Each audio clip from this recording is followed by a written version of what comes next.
இவர் வாயை திறந்தா, மன்னராட்சி வாரிசு அரசியல். மன்னராட்சி வாரிசு அரசியலின் ஆர்ஜின் இருக்குல்ல, தோற்றுவா இருக்குல்ல, மூலம் இருக்குல்ல, அவர் உன் பக்கத்துல தான் இருக்காப்ல. யாரு? நம்ம ஐயா ராகுல் காந்தி.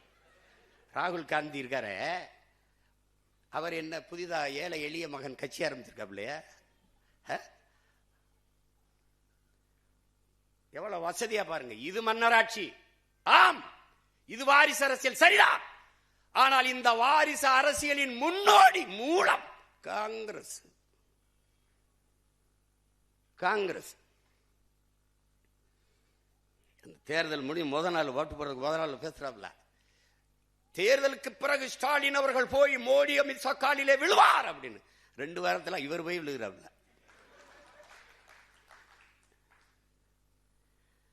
போராடி தடுத்து வச்சிருந்த அத்தனைக்கும் இழுத்து போட்டாப்ல. ஜல்ஜன் ஜீவன் திட்டம், ஜல்ஜீவன் ஒரு குடிநீர் திட்டம். ஒரு நாட்டு குடிமக்களுக்கு, வாக்கு செலுத்தின குடிமக்களுக்கு தண்ணி கூட கொடுக்க துப்பு இல்லை. பொலிவியால பெக்டல்னு ஒரு நிறுவனம், பெரிய கதை, படமா போட்டு போட்டு காட்டினேன். இத்தனை ஊடகம் இருக்கு, ஒருத்தன் போட்டு காட்டல. என்னென்னமோ சொல்றான்டா அந்த பாருங்கடான்ட்டு. போறார், வாரார், திரும்புறார், உட்கார்றார். அவன் ஊடகத்தை மதிக்கிறது இல்ல, அவன் திரும்பி கூட பாக்குறது இல்ல. இவங்க ஐயோ போய்கிட்டு இருக்காரு, வந்துகிட்டு இருக்காரு. நம்ம மாண்போட மதிப்போம், நம்மளை மதிக்கிறது இல்ல. ஊடக தீண்டாமை. நம்ம ரொம்ப தாழ்த்தப்பட்டவன் அவங்க பார்வையில், தீண்டத்தகாதவன் நாம். நீ என்னடா என்னைய ஒதுக்குறது தீண்டத? நான் உன்னை திரும்பி கூட பார்க்கல. போட்டா போடு, போல.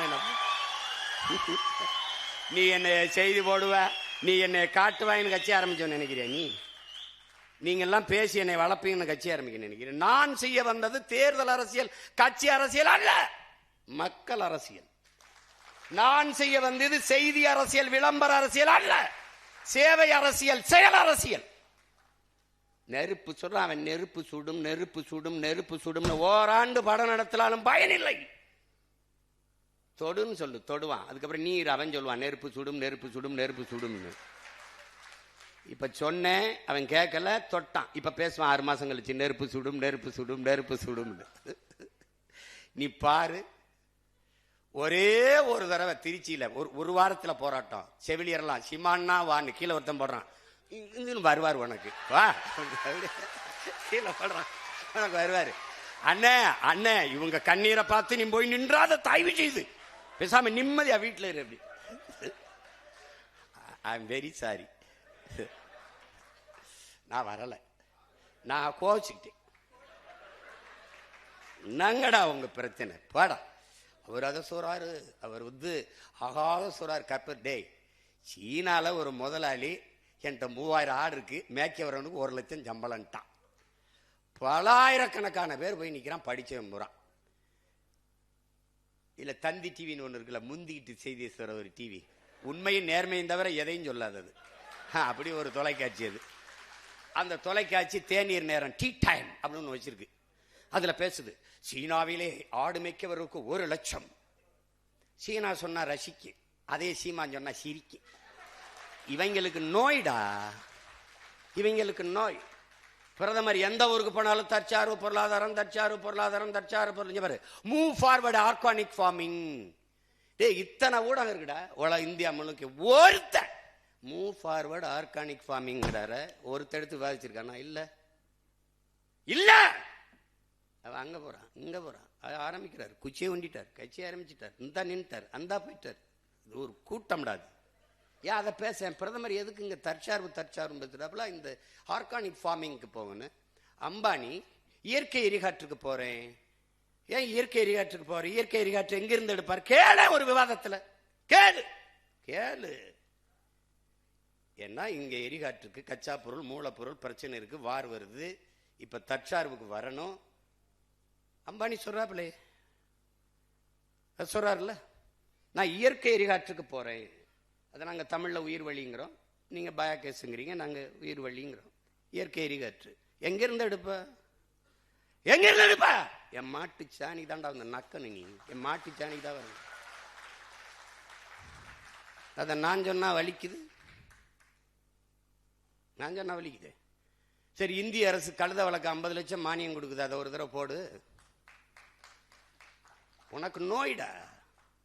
என்னை எப்படா என்னை காலி பண்ண? மயிருங்கிறது கெட்ட வார்த்தைன்னு கற்பிச்சா வர அப்பவே மயிர் உன்னை வளர்ந்துருக்கணும்டா. நான் தலையில் இழிந்த மயிரினைய மாந்தர் நிலையில் இழிந்த கடைங்கு மயிர் நிப்பின் உயிர் வாழா கவரிமா அன்னார் உயிர் நிப்பர் மானம் வருங்கிறது என்னுடைய வேதம் பாடுதுடா. மயிர் அவளை கெட்ட வார்த்தைன்னு நான் மயத்துக்கு தலையில் வச்சு சிரைச்சிட்டு போ. கொட்டுனா போண்டிதானே, என்ன மயத்துக்கு விற்க மாட்டா, போய் நடுற 3 லட்சம் 4 லட்சம் செலவழிச்சிட்டு உயிரை கொடுத்த சாமிக்கு இதை வளர்த்து சடசடையா சிறைக்கிறியா? அப்ப மயிரளவுக்கு தான் அவரை மதிக்கிறியா? அவனுக்கு காணிக்கையா மடியும் மயிரை கொடுக்குறீன்னா அது புனிதமானதா கெட்டதா? என்னடா கற்பிச்ச நீ? எனக்கு என்னடா கற்பிச்ச? மயிறு கெட்டது, அப்ப மயிரை வெட்டி அழகுபடுத்துகிற அவன் தாழ்த்தப்பட்டவனுக்கு நீ கற்பிச்ச. நீ உன்னைய தொலைக்காம போக மாட்டேன். கால் செருப்பு இல்லாம நடக்க முடியல, தச்சு தரவன் இழிந்தவன். நீ இப்படி நோயாக்குனாடா. இன்னையே படிப்பொருள் படிப்பொருள் விடு. ஆடு மாடு வாழை மேய்க்க தலாய்க்கு, பன்னி மேய்க்க தலாய்க்கு, கழுத மேய்க்க தலாய்க்கு, பட பைத்தியக்கார. என் தம்பி லியோடா மரபு வழி வீடு கட்டுறவன்டா. காரைக்குடியில் எங்க ஊருக்கு செட்டிநாடு வீடு மாதிரி என் தம்பி லியோ. தருமபுரியில் ஒருத்தர் வீடு கட்டுறான்டா, படையாச்சிடா. 2 கோடிக்கு கட்டுறான்டா வீடு. இந்த வீடு அப்படி பங்களா மாதிரி கட்டுறான்டா, மரபு வழி மாறாம. அப்படி ஒரு சாந்து, ஒரு சொட்டு சாந்து இல்லடா. செங்கல் சுண்ணாம்பு வச்சு கட்டுறான்டா. குளிருட்டி தேவையில்ல, மின் விசிறி தேவையில்ல, குழு குழுன்னு இருக்கும்டா. கட்டுறான்டா என் தம்பி, என் சொந்த தம்பி கட்டுறான்டா.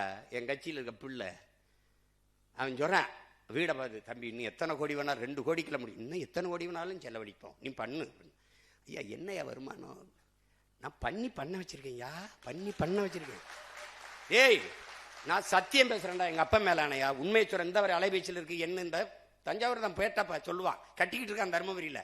பண்ணி வைக்கிறேன் 10 குட்டி வாங்கி விட்டையா, 6 கோடி வரும்யா. அது எனக்கு 6 கோடிக்கு பண்ணி இருக்கு, நீ கட்டியான்னு இருக்க.